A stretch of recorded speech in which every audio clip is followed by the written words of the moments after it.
kitchen, and yes, we are back. If you've been wondering why there have been absolutely no videos, we had some unexpected home construction come our way that has kept us extremely busy for the last several months. But as you can see, we are back in production, and today we're filming some fall foods for you. So today I'm cosplaying a vampire, and today we are making apple strudel.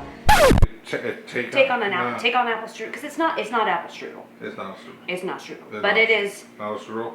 Not strudel.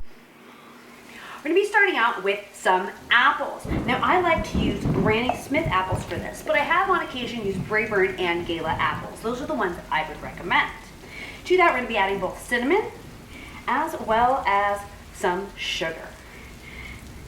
Now, you want to make sure that you do this before you mix any of your other ingredients, because the sugar is going to go and pull out moisture from the apples.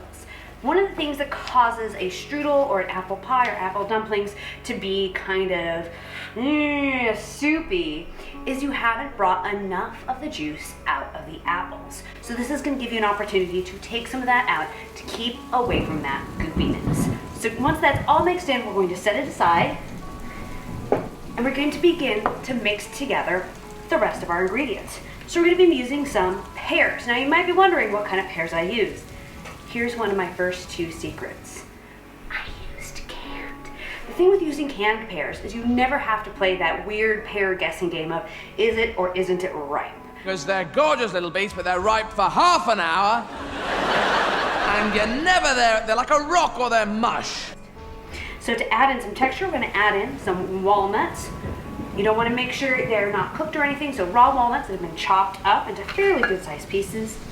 And then some lemon zest. I like my apple baked goods to be a little bit brighter and not overly heavy tasting. And then just a quick shake of salt. We're going to mix that all together, and then we're going to grab my second secret ingredient. One of the other things that tends to bother me when I have an apple pie, strudel, or anything of that kind is when you get that really kind of goopy layer in there, and that's caused by the starch from either cornstarch or flour being the thickener. So you do need something to bind this all together. So my secret ingredient, instant oatmeal. I know, instant oatmeal sounds a little strange, but one packet of instant oatmeal will go and work as not only to bind everything, but will dissolve fairly quickly. I like to use the maple brown sugar variety because it helps to bring in that fall flavor. So once we get that all mixed in together, we're going to go and bring back in our apples. But first, we're going to make sure to drain off all of that juice. We're going to be placing our filling into some puff pastry. You want to make sure to roll out your puff pastry quite a bit, otherwise it's going to be entirely too, well, puffy. Take your filling. We're going to get it right into the middle, not all the way to the edges, but here's the secret.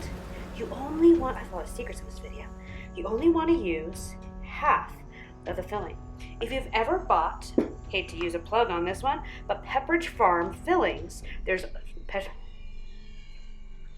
Farm knows. If you ever used Pepperidge Farm pastry dough, you know that it always comes with two sheets.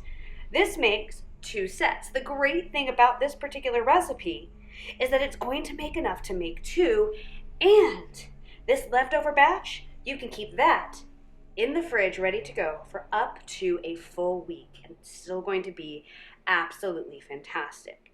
So if you have any fall events you need to go to, or just simply want to have something tasty in the fridge, you are all set.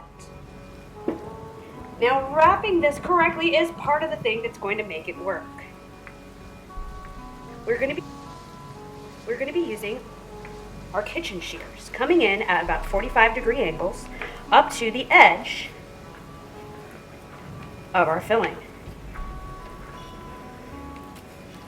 When we get to the corner, we're just going to cut that entire corner off. I know you might be thinking more pastry is always better, but not always. If you have too much pastry, it's not going to bake correctly, and you're going to have raw pastry dough inside of your apple strudel. Fold up the top and the bottom. And then just whoop, bring this over, stretching it a little bit, one at a time. This is going to let a little bit of steam out. And also in the end, it's going to look really gorgeous.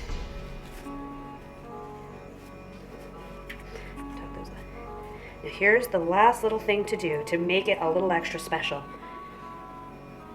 You have all this juice left over from your apples, so we're going to take that extra juice and a pastry brush and brush it over the top. This is going to help with browning. It's also going to bring in a little bit of extra cinnamon and apple flavor into your pastry. We're going to bake this at 400 for about 30 to 45 minutes, depending on how thick your pastry was and your